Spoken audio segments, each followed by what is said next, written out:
Iar la atâția kilometri de la Timișoara, cred că asta spune foarte mult. E o femeie extraordinară. O avem aici și pe Sabina Miul, care e tot colega noastră. O altă colegă foarte bună, ea e directoare la UAP, ceva cu animalele. Nu mă pricep că o răseanță, dar știu că dacă avem probleme cu vaci, cai, oi, capre, la Sabina apelăm să ne ajute.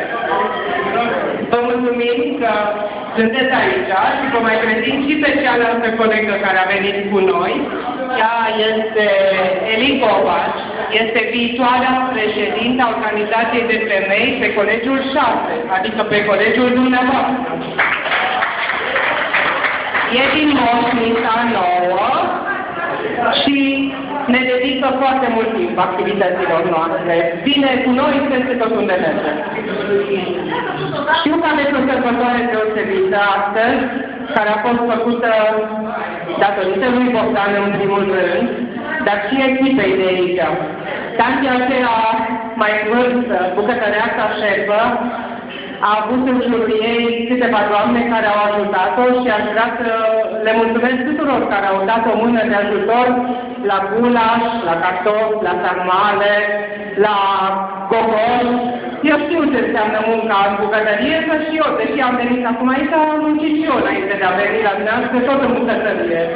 Asta este, mai fac și femeile, mai fac și bărbații.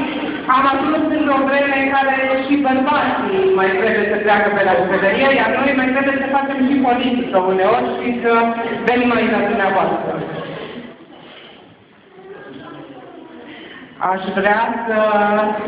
Aș vrea să pun din țuica dumneavoastră de aici, deși nu sunt băutoare, dar din păcate sunt cu mașina, așa că sunt convinsă că toți care ați participat la concurs ați făcut o țuică extraordinară, cum ați avea grijă să nu vă băgați prea tare cu ea, că ea nu e bine atunci, știți cum este, vă doresc succes, să aveți o viață bună, să vă distrați, să vă simțiți bine, să dea Dumnezeu să aveți evenimentele astea cât mai des, că n-aveți televiziune, n-aveți cinematograf, n-aveți mall să vă distrați, trebuie să vă întâlniți cât mai des așa, ca să vă simțiți bine împreună.